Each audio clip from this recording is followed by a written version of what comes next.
La franquicia del Aro o The Ring fue la entrada definitiva del terror japonés en este lado del mundo, al adaptar la historia original de 1998 para que resonara con un público global. Esta saga dejó una marca imborrable en la historia del cine de terror a través de una trilogía que, con sus altibajos, terminó por moldear nuestra forma de entender el miedo a lo sobrenatural. En este video vamos a recorrer la saga completa del Aro, uniendo todos los análisis que ya vimos en el canal en un solo relato continuo, editado para que se pueda ver de principio a fin sin cortes innecesarios. La idea es repasar cada película, entender cómo evolucionó la historia de Samara Morgan, en qué contexto fueron realizadas y cómo estas entregas terminaron de cimentar el legado del video maldito en Occidente. Así que si alguna vez te perdiste entre las diferentes secuelas o simplemente querés revivir el recorrido completo de la versión americana de esta leyenda, este video es para vos. Sin mucho más que decir, prepárense para adentrarse en la saga completa de El Aro.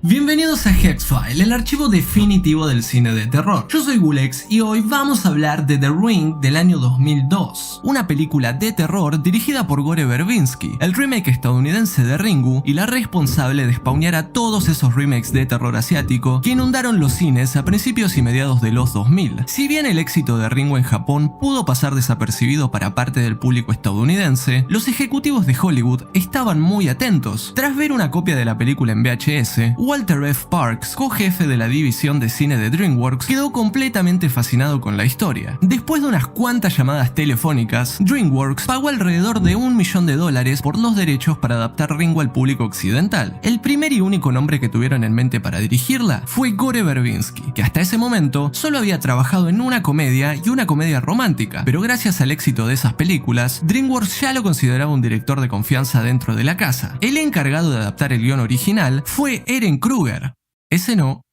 que un año antes había escrito Scream 3. En principio, adaptar una película japonesa para un público occidental que probablemente ni siquiera conocía la original podía parecer un desafío, pero en el caso de Ringu no lo fue. La película no tenía tantos elementos culturales difíciles de trasladar y de hecho se podría decir que ya estaba bastante americanizada en su estructura y ambientación. A diferencia de algo como Ju-On, que está profundamente arraigada a la cultura japonesa, Ringu contaba una historia mucho más universal, una maldición que podría existir en cualquier parte del mundo. Por eso, llevarlo a Occidente se sintió natural y casi inevitable. The Ring cuenta la historia de Rachel Keller, una periodista que investiga la misteriosa muerte de su sobrina y termina encontrándose con una cinta de video maldita que cualquiera que la vea muere 7 días después. Con un presupuesto de $48 millones, bastante alto para una película de terror, pero no tan raro viniendo de un estudio como DreamWorks, The Ring contó con un equipo de primera y gente realmente talentosa. Por ejemplo, Rick Baker en maquillaje, el mismo artista detrás del videoclip de Thriller de Michael Jackson y el primer ganador del Oscar al mejor maquillaje por Un hombre lobo americano en Londres. O también Hans Zimmer a cargo del soundtrack, uno de los compositores más reconocidos de la industria, el que creó la música de Interestelar, Piratas del Caribe y muchísimas otras películas que todos conocemos. The Ring no era una producción de terror cualquiera, era un proyecto grande, con el respaldo y la ambición de un estudio que quería llevar el miedo a otro nivel. Con una recaudación mundial de $249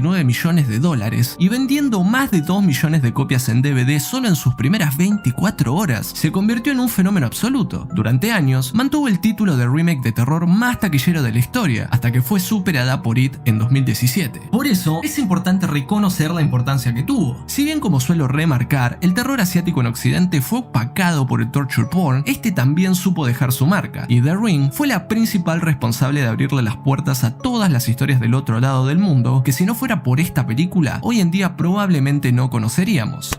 Así que, sin mucho más que decir, acompáñenme a ver esta cinta maldita, ahora en Estados Unidos. La película comienza con un pequeño giro al logo de DreamWorks.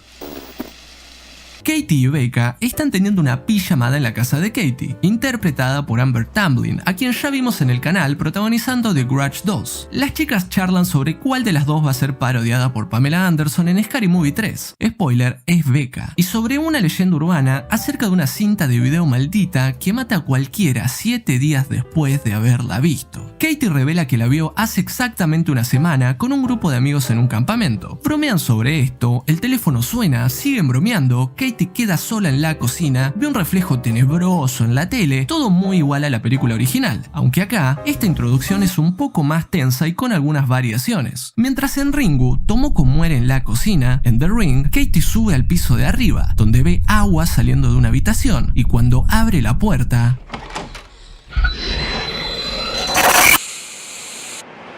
Rachel Keller, la tía de Katie, periodista y madre soltera, llega tarde a buscar a su hijo Aiden a la escuela. La maestra la recibe con cierta preocupación y le comenta lo independiente que es el chico. Le muestra unos dibujos inquietantes que Aiden estuvo haciendo. Rachel intenta restarle importancia, creyendo que se trata de la manera en que su hijo procesa la reciente muerte de su prima, con quien tenía una relación muy cercana. Pero la maestra le aclara que no todos esos dibujos son recientes, y Aiden ya los hacía antes de que Katie muriera. La dinámica entre Rachel y Aiden es prácticamente igual a la de Reiko y Yoichi en Ringu, aunque mientras Yoichi parecía más recluido, Aiden parece ser un tanto más autoritario y muy consciente de lo independiente que es.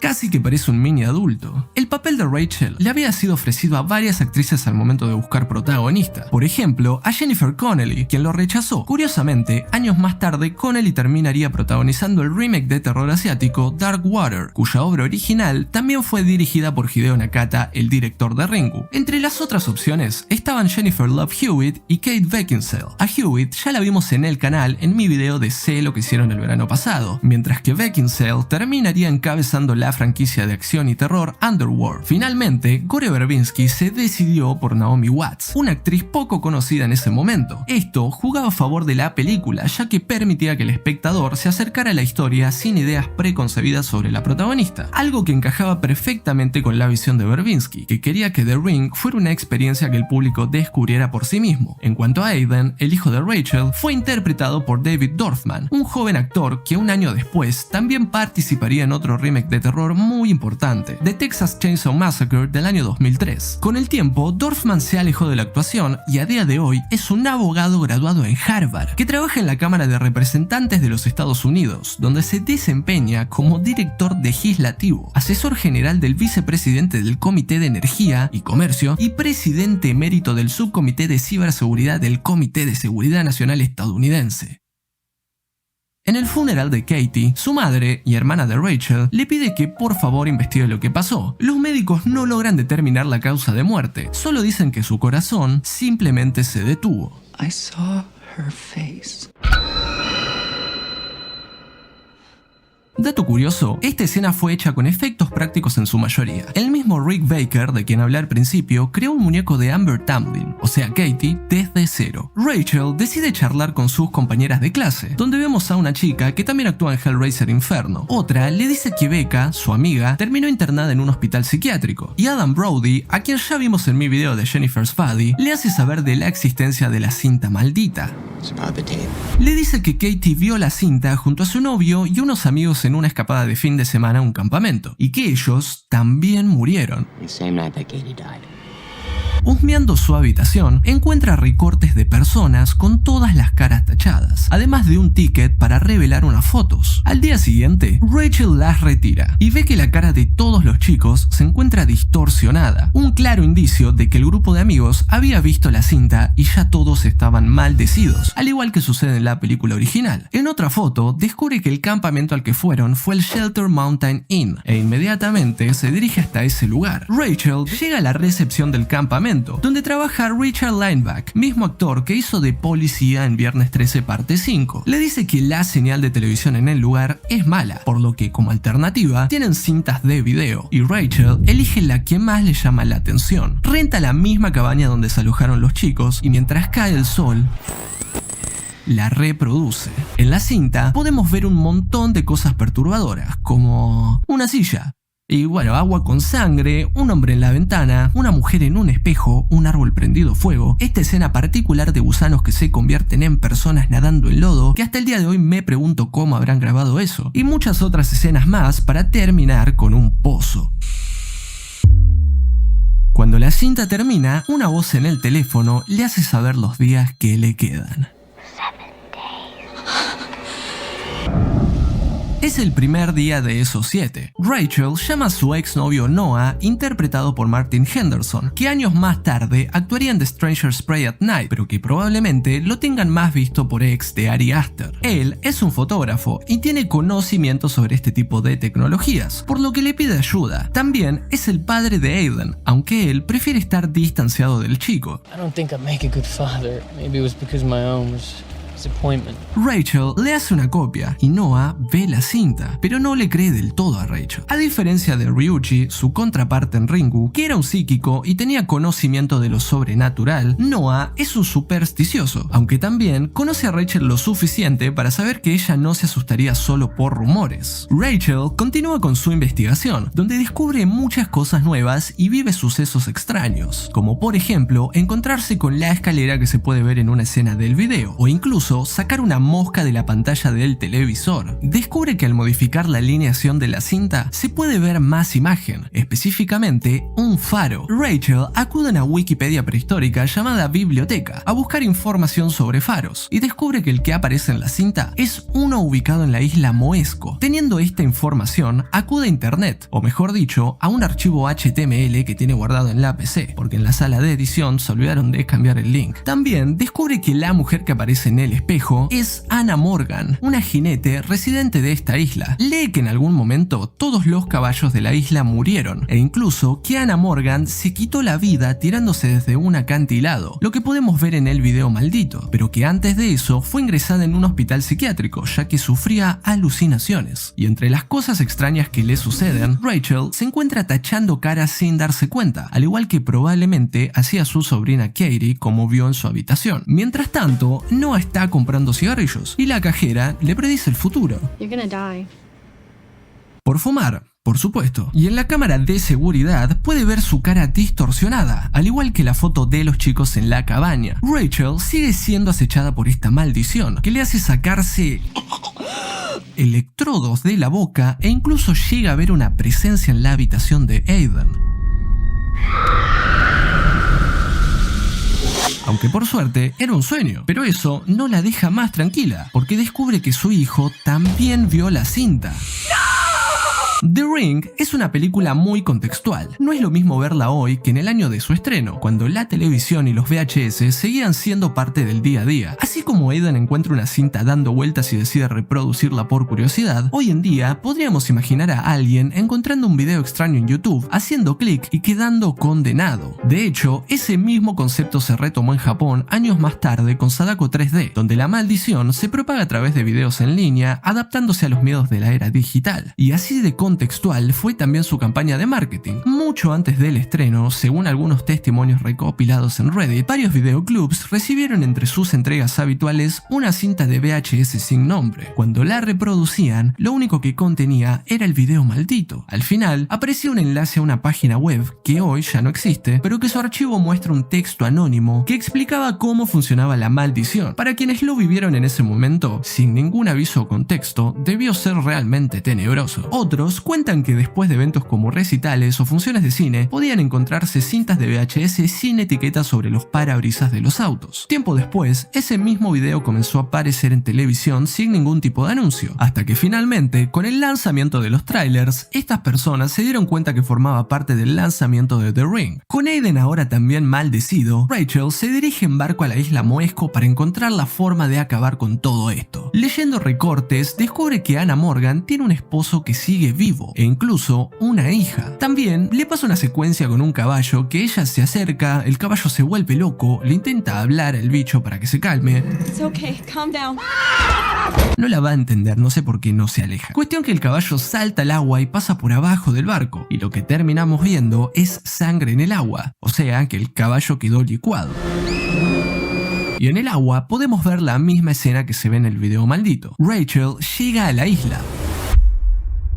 Como se habrán dado cuenta, la película tiene una atmósfera muy específica y se ve todo bastante verde. Si bien este tono fue medio una tendencia en la época, el de The Ring siempre me llamó la atención. La cinematografía fue llevada a cabo por Bojan Vasely, quien le dio esos tonos verdosos para que todo se sienta más húmedo, un tono muy a lo Christopher Doyle. El color no fue editado en postproducción, si bien lo más probable es que se hayan hecho retoques. Vasely desde el principio se comprometió a esos tonos verdosos y a la mínima sombra posible, un efecto que se consiguió difuminando la luz lo necesario. Por eso hay muchas escenas que se sienten medias dreamy o como artificiales, pero a la vez naturales también. Más que nada se nota cuando Noah va al departamento de Rachel. El departamento fue grabado en un estudio y se hicieron gigantografías de edificios de Seattle para rodear las ventanas. Para adquirir ese color, Vasely utilizó un filtro 81 EF para corregir la luz natural y mantener los tonos fríos. Encima de ese filtro, utilizó otros dos filtros verdes hechos por diferentes manufactores para limpiar el look inicial y conseguir el color deseado. Rachel llega a la casa de Richard Morgan, el esposo de Anna, la mujer del video, interpretado por Brian Cox, actorazo que fue el primero en interpretar a Hannibal Lecter en Manhunter de 1986. También actuó en Trick or Treat del 2007 y en La autopsia de Jane Doe del 2016, película muy recomendada. Richard la recibe muy amablemente y responde sus preguntas acerca de los caballos, hasta que menciona a su esposa Anna y a su hija.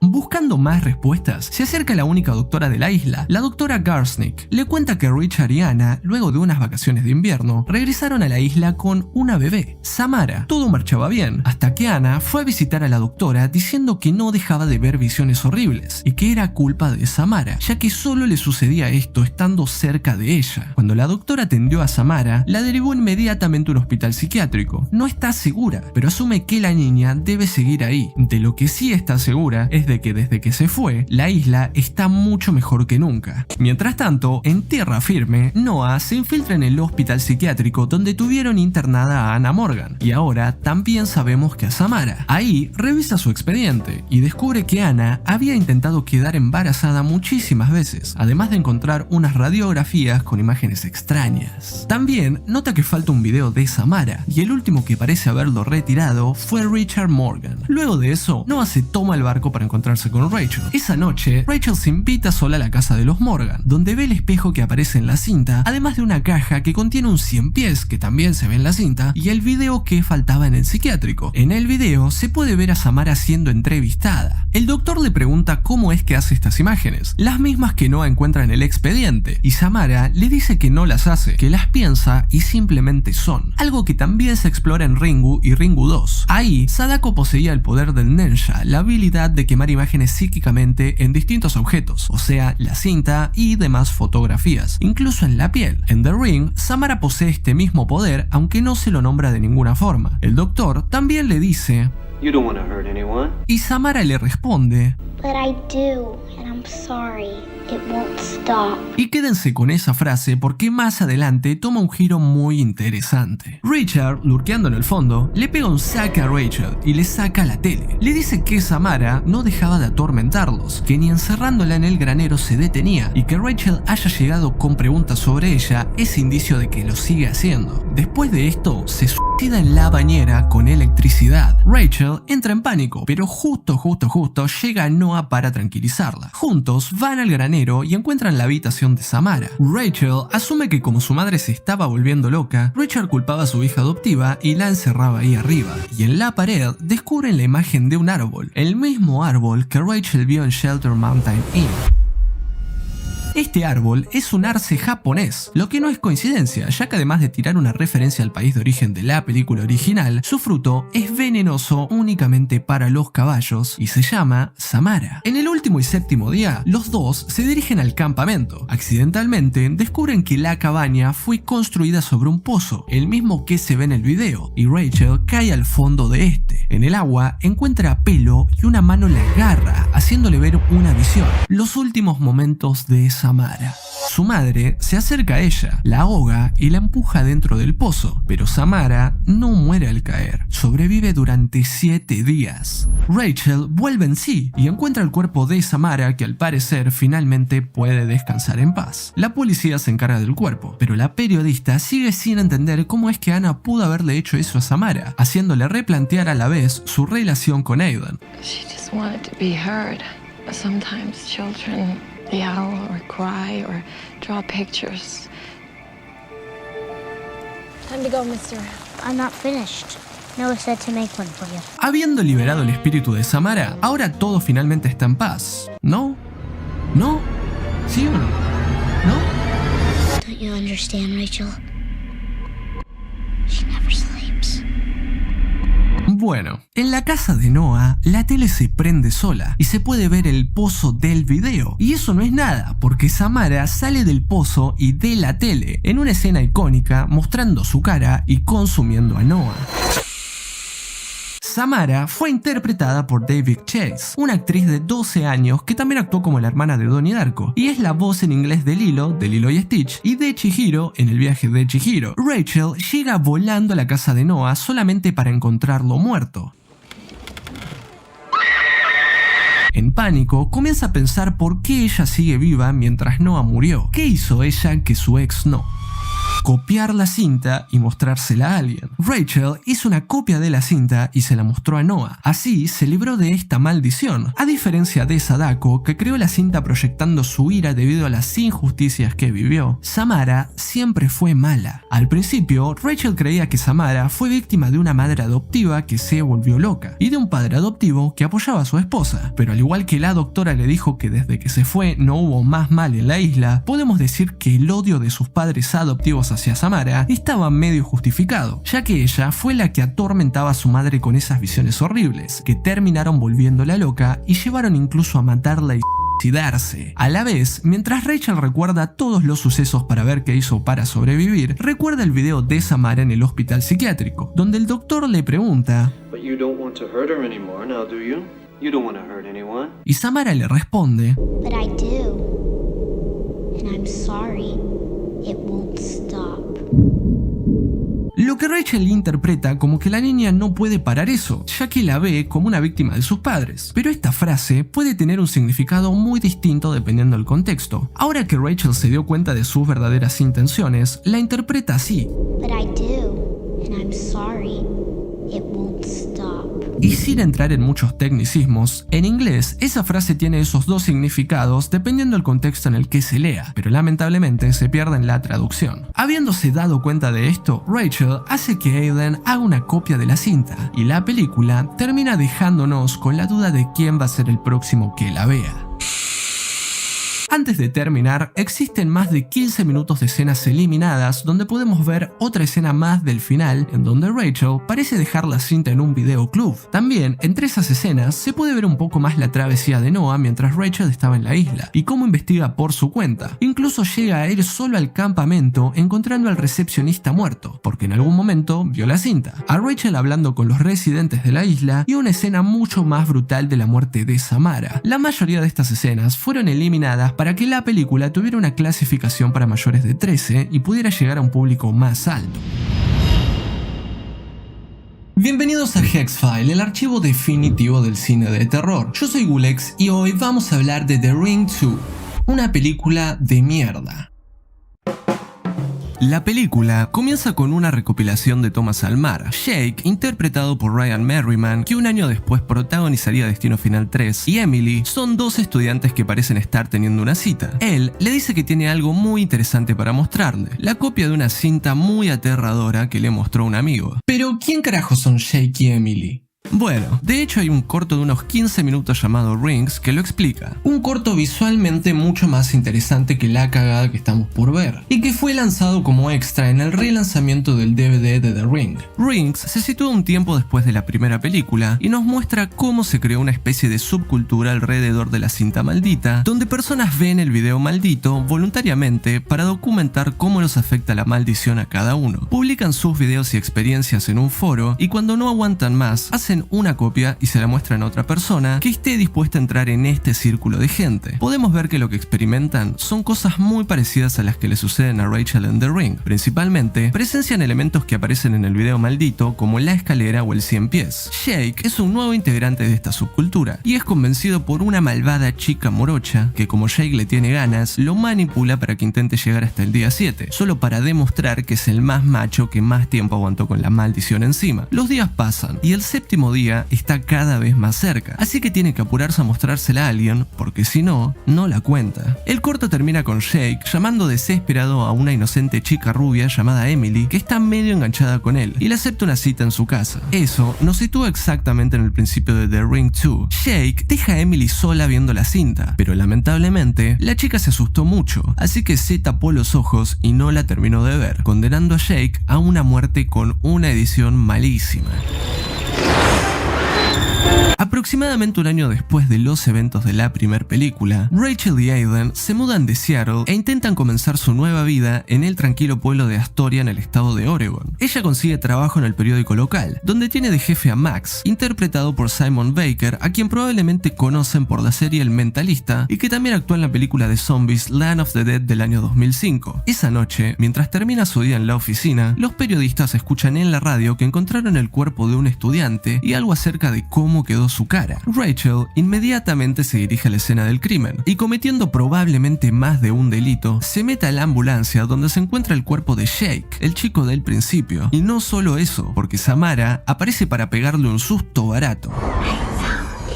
Pero ¿por qué aparece si ya se liberaron de la maldición? Como habrán notado hasta ahora, ni un solo gramo del buen gusto, cinematografía o ambientación de la primera película se puede ver acá, llegando incluso a verse más barata y chota en definitiva. Lo que lo hace más curioso es que salió más cara que la anterior, teniendo un presupuesto de $50 millones, 2 millones más que The Ring del año 2002. Más tarde, Rachel se acerca a la comisaría para hablar con Emily y preguntarle dónde se encuentra la cinta, así que para sumar más cargos en su contra, traspasa la escena del crimen, se mete a la casa y encima roba evidencia, la cinta, y encima la prende fuego, terminando así con la maldición de una vez por todas. Mentira. Ojalá terminara ahí, pero todavía queda 1 hora y media más de tortura. Mientras tanto, Aiden tiene una pesadilla donde la tele de su casa se prende sola y Samara sale para arrastrarlo dentro. Cuando despierta, sospechosamente evita contarle a su madre sobre lo que soñó. Esa misma tarde, madre e hijo se dirigen a una feria local donde durante unos 25 minutos no pasa absolutamente nada. Rachel charla con algunos locales que resultan ser policías, se cruza con su jefe Max y hablan un poco sobre la vida en el pueblo, mientras Aiden divaga entre un montón de extras que andan por la feria, que la mayoría de esas personas eran habitantes reales del pueblo de Astoria que pensaban que una feria de verdad se estaba llevando a cabo ahí. Se dirige al baño, donde no uno, sino 3 inodoros tiran la cadena solos. 3. Y en el espejo puede ver a Samara acechándolo nuevamente. Pero ¿cómo? Si la cinta ya no existe más. Justo llega Rachel y encuentra a Aiden frente al espejo, donde otra vez no le dice nada de lo que está pasando. De camino a casa, vemos la escena más estúpida de toda la película, donde claramente se puede notar en qué se fueron esos $50 millones de presupuesto. Rachel y Aiden son atacados por una manada de ciervos hechos con un CGI que envejeció como el orto. Y como nunca se explica por qué sucede esto, solo puedo asumir que, además de ser una pésima referencia a la escena de los monos en The Omen, intenta jugar con la idea de que Samara está conectada de alguna forma con la naturaleza. Así como en la primera película está rodeada de caballos, acá decidieron poner ciervos. Eso es todo lo que se me ocurre. Tampoco le den muchas vueltas más porque no vale la pena. Cuando llegan a su hogar, Rachel nota que Aiden se encuentra muy frío, así que mientras calienta un poco de agua para subirle la temperatura, la electricidad de la casa comienza a fallar y se pone peor cuando se enciende la cocina, se abren los cajones, se mueve la heladera y los peces de Aiden hasta se quedan sin agua, como vemos en esta dramática toma. Y cuando Rachel sube a ver a su hijo, se encuentra con Samara contra una pared. Cuando va a despertar a Aiden de la cama, no lo encuentra ahí, sino en donde estaba Samara, y detrás suyo se puede ver que el mismo árbol de la primera película comienza a quemarse en la pared. Inmediatamente salen de la casa y buscan refugio en el trabajo de Rachel, el periódico local. Ahí ella le dice a Aiden que esto no debería estar pasando porque prendió fuego la cinta y que si sabe algo más se lo diga, pero Aiden solamente le dice que ella puede escucharlos. She can hear us, except when we sleep. Rachel le pide ayuda a su jefe Max y se dirigen a su casa, donde le preparan un baño caliente para subirle la temperatura a Aiden. Y nuevamente vemos más CGI épico, porque ¿quién carajo necesita un buen guión cuando podemos tener agua flotando? A la vez, Rachel se encuentra con Samara en la bañera y comienza a ahogarla, pero cuando Max entra, vuelve a convertirse en Aiden, y el chico se pregunta: Why is she doing this to me? ¿Qué es lo que todos nos preguntamos? En el hospital, Aiden queda en coma y Rachel le da el contexto a Max de todo lo que está pasando. Incluso explica que lo que ocurre ahora es que Samara quiere ser Aiden y quiere estar viva. She wants to be him, and she wants to live for real this time. Igual.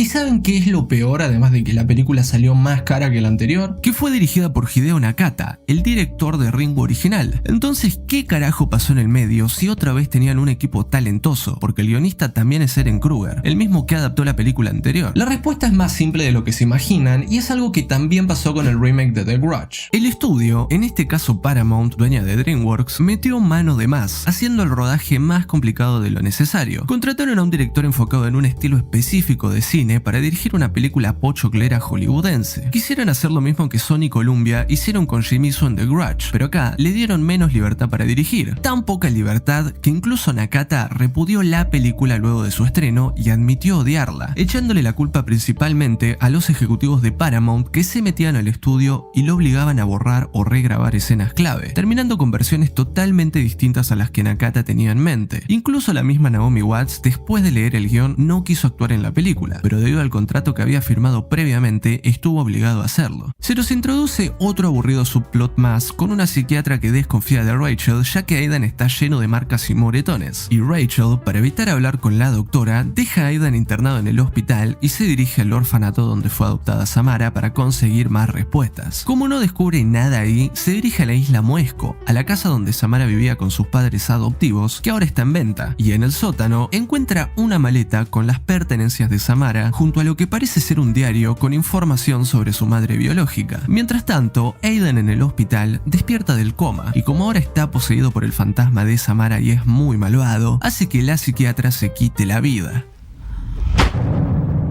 y se escapa del hospital. Mientras tanto, Rachel ahora se dirige al orfanato de donde Samara fue adoptada y descubre que su madre biológica era una joven de 16 años llamada Evelyn. Ella sufría alucinaciones al igual que Anna Morgan e incluso intentó ahogar a Samara, pero fue salvada por las monjas del orfanato. Esta joven Evelyn es interpretada por una joven Mary Elizabeth Winstead en su debut cinematográfico, que también actúa en Destino Final 3 o que es mejor conocida por ser Ramona Flowers. Luego de eso, Evelyn fue internada en un psiquiátrico, así que Rachel va hacia ahí para hablar con ella. Esta Evelyn, digamos del presente, es interpretada por Sissy Spacek, actriz legendaria en el cine de terror, mejor conocida por haber sido Carrie en 1976. Rachel le pregunta qué tiene que hacer para salvar a Aiden, y Evelyn le dice: Be a good mother. Mientras tanto, Aiden, que regresó caminando solo a su casa, se encuentra mirando estática, y Max llega también por algún motivo. Al rato llega Rachel, que se sorprende que esté todo prendido en la casa, y Aiden, sospechosamente cariñoso con su madre, la recibe, lo que la hace dudar, ya que incluso le dice mami y no Rachel como hizo toda la vida. I love you, Mommy. Esto se debe a que ahora, como está poseído por Samara, que ahora es un fantasma con mommy issues, la trata de esa manera. Ya no es más el espíritu de la cinta, ahora tiene mommy issues. Rachel le pregunta dónde está Max, y Aiden le dice que está fuera en su camioneta. Cuando Rachel se acerca, lo encuentra muerto. Cabe destacar que las caras estas fueron hechas por Rick Baker, el mismo maquillador del que hablamos en el video anterior. Rachel, después de llorar un ratito, se queda dormida y habla con Aiden adentro de su sueño, porque como dijo al principio, Samara no puede escucharlos cuando duermen. Le dice que si quiere deshacerse de Samara, tiene que matarlo, así de simple. Así que Rachel lo duerme con un sándwich con pastillas para dormir y lo lleva a la bañera, pero Samara no se va a dejar vencer tan fácilmente, así que con más CGI pedorro se convierte en un fantasma de agua, muestra sus mommy issues una vez más y deja a Aiden finalmente en paz. Pero esta mierda no termina todavía, porque la tele se prende en el comedor y aparece Samara, que agarra a Rachel y la mete para adentro. Aparece adentro del pozo, porque la película no puede terminar sin el pozo, por supuesto. Y Rachel intenta salir, pero Samara la persigue tenebrosamente. Esta Samara fue interpretada por Bonnie Morgan, una contorsionista que se sometió a la dura tarea de ser maquillada durante más de 5 horas para darle vida a Samara. Rachel logra salir, y si creían que no se podía poner peor, alguien creyó que era buena idea que diga esta frase antes de dejar a Samara de vuelta en el pozo. Rachel camina un poco por lo que parece ser el interior del video maldito, aunque no debería ser así porque lo prendió fuego, llegando al acantilado del que se tiró Anna Morgan, y para poder volver a la realidad también se tira de este. Finalmente, despierta con Aiden en paz y la tortura de 2 horas que tuve que verme termina. Rings, del año 2017, es una película de terror paranormal dirigida por el español Javier Gutiérrez y la tercera entrega de la franquicia americana The Ring. Luego del fracaso de The Ring 2 en 2005, la franquicia entraría en pausa durante 10 años hasta 2015, donde comenzaría el rodaje de Rings. Tras varios retrasos, debido a cambios en el guión y reshoots de varias escenas, finalmente se estrenaría en 2017. Con más y nueva mitología enrevesada y orígenes un poco confusos, Rings cuenta la historia de cómo la cinta maldita y Samara siguieron su rumbo, maldiciendo a un nuevo grupo de protagonistas que nuevamente van a intentar descubrir cómo detener la maldición. Así que, sin mucho más que decir, bienvenidos a Hexfile, el archivo definitivo del cine de terror. Yo soy GoHex y hoy vamos a hablar de Rings del 2017. La película comienza en un avión. Carter, un random, le cuenta a una pasajera que una chica de Seattle le mostró un video tenebroso. Podemos asumir que era Rachel de las películas anteriores u otra persona, pero no importa mucho porque nunca más vuelve a mencionarse. También explica que el video contenía imágenes espeluznantes y que al terminar su teléfono sonó. Una voz le dijo que iba a morir en 7 días y en 5 minutos se cumpliría exactamente una semana. Acto seguido, su nariz comienza a sangrar, se levanta, camina hacia el baño y aunque esté en pleno vuelo, Samara parece estar buscándolo. De repente, en todas las pantallas del avión empieza a reproducirse el video maldito, hasta que Samara sale desde la cabina y consuma a este tal Carter. Una introducción totalmente hollywoodense, pero que nos muestra un gran salto de calidad en comparación a la atrocidad que fue la película anterior. Una cinematografía mucho más pulida y una paleta de colores mucho más parecida a la de la primera película. Tiene bastante sentido si tenemos en cuenta que la dirección de fotografía estuvo a cargo de Sharon Mayer, quien trabajó en películas visualmente geniales como Whiplash o Monkey Man. 2 años después, Gabriel, interpretado por Johnny Galecki, a quien ya vimos en el canal en mi video de Sé lo que hicieron el verano pasado, es un profesor de universidad. En una venta de garage donde Rick Baker, maquillador de las 2 películas anteriores, hace un cameo, Leonard compra la videocasetera de Carter que todavía contiene el video maldito adentro. Ignorante de lo que está por hacer, reproduce la cinta para ver qué contiene, quedando así maldecido. También comienza a presenciar situaciones extrañas, como una mosca que sale de su cigarrillo o la lluvia moviéndose en reversa. En una tercera introducción se nos presenta finalmente a nuestros protagonistas. Julia, interpretada por Matilda Lutz, quien también protagonizó Revenge ese mismo año, es una estudiante y la novia de Holt, un chico que está partiendo para comenzar su año universitario lejos de ella. Las semanas pasan, y si bien al principio se mantienen en contacto, eventualmente Julia deja de saber de él. Esto la preocupa cada vez más e incluso comienza a tener pesadillas. Julia. Hasta que una noche recibe una llamada de Holt por Skype, pero quien aparece del otro lado es una chica, que también pudimos ver hablando con Leonard al principio de la película y que a los gritos le pregunta dónde está Holt, terminando la llamada con una advertencia inquietante. She's coming. There's no stopping her. Por supuesto, esto la preocupa aún más, así que decide ir inmediatamente a buscarlo a su campus en la universidad. Allí encuentra su celular y se mete en una de sus clases, donde casualmente Leonard es el profesor. Por lo tanto, también podemos asumir que de alguna manera él sobrevivió a la maldición, ya que pasó más de un mes desde que vio la cinta. Pero aunque ella le pregunta por el paradero de su novio, Leonard no es muy buena onda. My advice to you, move on. Como todo esto le parece sospechoso, Julia decide seguirlo, subiendo hasta el 7º piso del edificio donde se encuentra. Una referencia a los 7 días que te quedan después de ver la cinta. Ahí se topa con una cámara y con una tesis que al parecer Leonard escribió en menos de un mes, titulada El enigma de Samara, neurociencia de la vida después de la muerte. A la mierda. Y además se encuentra con un panorama bastante extraño. En un departamento, un grupo de personas que se hacen llamar los 7 forman parte de un experimento llevado a cabo por Leonard. En este club hacen actividades súper divertidas y seguras como ver la cinta maldita y grabarse a sí mismo durante 7 días, para que Leonard pueda investigar la maldición desde un enfoque más científico, algo extremadamente parecido a la subcultura del Corto Rings del que hablé en el video anterior. Entre estas personas se encuentra Sky, la chica que llamó por Skype la noche anterior, interpretada por Amity Garden, quien también actuó en Scream 4. Ella le dice que va a ayudarla a encontrar a Holt, pero que antes tiene que mostrarle algo. Juntas se dirigen al departamento de Sky, donde esta intenta hacerle ver la cinta para salvarse, pero Julia, a escondidas, lee el celular de esta chica al que Holt está mandando mensajes. La novia le hace saber que está ahí, y Holt le dice que no vea nada de lo que le muestre Sky. Cuando esta se da cuenta, pelean un poquito, y Julia termina encerrándose en el baño, cumpliéndose así la fecha de vencimiento de Sky. Samara aparece, pero Sky tira la televisión al piso, pero a Samara no le importa nada. En una escena muy copada y prolija, Samara sale del Smart TV para consumir a Sky, mostrándonos cómo se puede adaptar a las nuevas tecnologías.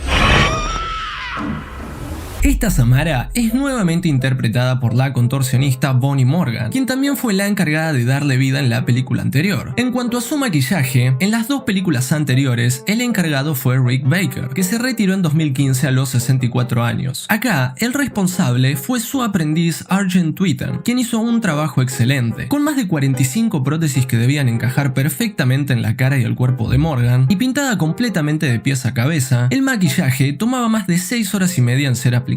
Incluso contenía un sistema de bombeo y mangueras que le permitían chorrear agua constantemente para escenas que vamos a ver más adelante. Una locura total. Después de un jumpscare innecesario, Julia sale del baño, encontrándose con lo que queda de Sky. Y al salir de la casa se encuentra con Holt. Y a partir de este punto, las cosas se ponen un poco más complicadas para el espectador, o sea, nosotros. Holt le explica a Julia sobre lo que pasa una vez que ves la cinta, aburriéndonos porque es algo que ya sabemos. A pesar de eso, Julia decide verla por curiosidad, salvando así a Holt, que seguía maldecido. Curiosamente, acá lo hace copiando un archivo en la computadora, por lo que al parecer la cinta maldita ya no es tan necesaria. Y a diferencia de otros que también la vieron, después de recibir su llamada, Julia ve una visión de una puerta con unas cadenas alrededor y termina con una quemadura en su mano por culpa del teléfono. Como ahora vio la cinta, Holt decide llevar a Julia con Leonard para que le consiga una persona que vea la copia que Julia tiene que hacer y así ella pueda salvarse. ¡Qué quilombo! Pero cuando Julia intenta hacer su copia, la computadora no la deja. Leonard nota que incluso su archivo es más pesado y parece contener nuevas imágenes, lo que significa un video adentro del video. Un concepto totalmente nuevo y algo que considero bastante interesante. En esta secuela del video maldito, que solo lo ve Julia por las dudas, podemos ver varias cosas nuevas, como una iglesia con muchos pájaros, libros flotando, una inundación, una mujer en una carretera, un cuerpo siendo cremado y muchísimas cosas surreales más que por ahora no entendemos. Pero Julia reconoce la iglesia entre los papeles de la investigación de Leonard. Él le dice que ahí es donde enterraron a Samara, así que la pareja se dirige a este pueblo en Sacramento para conseguir más respuestas. Y ahora, la película toma un rumbo más cercano a lo que estamos acostumbrados en esta franquicia. Básicamente, nos hacen un resumen de todo lo que ya sabemos de Samara, su origen hasta ahora, su madre Evelyn, más fragmentos de mitología, etc. Podemos decir que todo lo que vimos con Leonard, el grupo de los 7 y esa historia más orientada a la ciencia ficción, que también toma mucho de la novela Spiral de Koji Suzuki, no va a ser más desarrollada. En parte, esto se debe a que la película tuvo una infinidad de correcciones de guión, llegando a tener 3 guionistas en total, entre ellos Akiva Goldsman, responsable de adaptar el guión del Código Da Vinci, Yo Robot, Soy Leyenda y muchas otras películas exitosas. Aún así, Rings tuvo modificaciones de guión durante el rodaje y hasta en las regrabaciones años después de haber terminado la fotografía principal, lo que hace que la historia se sienta un poco enredada, aunque por supuesto no tanto como la película anterior. Esa sí fue una cagada. En este pueblo, entre malas actuaciones que complican el entendimiento de esta nueva trama, la pareja descubre varias cosas, como que ahí es donde vivía Evelyn, la madre de Samara, y también descubren la tumba de Samara donde fue enterrada después de haber sido encontrada por Rachel, pero está vacía, aunque los sustos no faltaron. también son llevados con el cuidador ciego del cementerio. Este cuidador ciego les comenta que Samara fue enterrada ahí por el cura local, pero cuando una inundación tomó lugar en este pueblo, causando estragos hasta en la iglesia, el cura decidió enterrarla en una fosa común ubicada en las afueras para después abandonar la comunidad, echándole la culpa de la inundación al entierro de Samara, como si la naturaleza o Dios quisiera deshacerse de ella, poniendo otra vez sobre la mesa esta idea de que Samara está conectada con la naturaleza y bla bla bla. La pareja decide ir a buscar el cuerpo a las afueras a ver qué más pueden descubrir, pero de camino ahí se topan con un accidente de tránsito que tiene de protagonista al mismísimo Leonard, que lamentablemente le cuesta la vida. ¿Pero qué hacía Leonard ahí? Bueno, mientras la pareja se fue a Sacramento, Leonard limpiaba su estudio de evidencias, ya que la policía lo buscaba por la muerte de Sky. Mientras revisaba sus papeles, ve un scan de la mano de Julia, que había quedado marcada luego de haber recibido la llamada, y se da cuenta que esa marca es braille, algo que también nota el cuidador ciego, pero no dice nada. Leonard intenta comunicarse con ellos, pero no responden, y les deja un mensaje, para después dirigirse en persona al pueblo, pero lamentablemente no pudo llegar, así que RIP Leonard. Parece que se olvidan de la fosa común, y esa noche, mientras Julia piensa una banda de cosas, Colt va al diner del pueblo para hablar con la dueña del hotel donde se hospedan, interpretada por Jill Jane Clements, que también tiene un pequeño papel en Sleepaway Camp 2. Colt le pregunta acerca de una chica que se puede ver en una foto donde se hospedaban, chica que Julia ve a lo largo de la película en forma de visiones y también reconoce en el nuevo video maldito. La dueña le dice que esa chica es Evelyn, es decir, la madre biológica de Samara. Un día, Evelyn desapareció del pueblo y nunca más la volvieron a ver. Le cuenta que el cura del pueblo también desapareció después de quedar ciego. A la vez, Julia en el hotel vuelve a ver el video maldito y se da cuenta que el aro que se ve en este nuevo video es algo que ya vio, la campana de la iglesia local. Inmediatamente se dirige ahí y debajo de la campana encuentra una escotilla, y no le es muy difícil darse cuenta que es donde al parecer este tal cura tenía secuestrada a Evelyn, llegando incluso a ver la habitación que vio en una visión luego de ver el video. Mientras tanto, Colt corre al hotel a avisarle a Julia todo lo que descubrió, pero lamentablemente ella ya se acercó a hablar con el cuidador del cementerio, que ahora sabemos que también era el cura, pero ella no lo sabe. Julia le comenta que comenzó a atar cabos sueltos, y antes de que ella sola llegue a la conclusión, el cuidador le revela que efectivamente él es el cura, y efectivamente tenía secuestrada a Evelyn y la dejó embarazada de Samara. En un tercer acto que parece ser una copia de Don't Breathe del 2016, Julia se esconde del ciego por la casa hasta que logra empujarlo por unas escaleras dejándolo desmayado. Mientras investiga el lugar, se encuentra con un montón de cigarras, porque también hay un subplot con cigarras a lo largo de la película. Recordemos que a los ejecutivos de estas películas les encanta meter mitología relacionada con la naturaleza, y detrás de una pared encuentra el cuerpo de Samara que el loco del cura se robó luego de la inundación. El cura vuelve a aparecer y comienza a golpear a Julia, pero de su celular, que sale volando, un montón de cigarras se amontonan, y de ahí sale Samara épicamente, únicamente para curarle la ceguera al cura, y como si fuera Medusa, lo deja tieso. Finalmente, también llega Colt y juntos queman los restos de la niña. Al otro día, mientras Julia se baña, Colt se da cuenta que tiene un correo de voz. El mensaje que le había dejado Leonard acerca del braille en la mano de Julia antes de dirigirse hacia el pueblo, por lo que el novio se pone a traducirlo. Mientras tanto, en la ducha, Julia parece comenzar a pelarse e incluso se saca un pelo de la boca con una cigarra adentro. Y mientras de alguna manera el video en la computadora se comienza a enviar a todos los contactos que tiene, Samara renace a través de Julia. Y con esto llegamos al final del recorrido de la franquicia de El Aro, una franquicia con muchos altos y bajos, pero con una entrega legendaria que siempre va a ser de mis favoritas. A lo largo de estas películas vimos cómo intentaron reinventar a Samara, expandir su mito y, dependiendo a quien le preguntes, fallando en el intento. A pesar de eso, es importante reconocer que sin esta franquicia no tendríamos la mayoría de adaptaciones del terror japonés que se hicieron en este lado del mundo. Si llegaste hasta acá, ya tenés el panorama completo de la saga, su cronología y su evolución a lo largo del tiempo.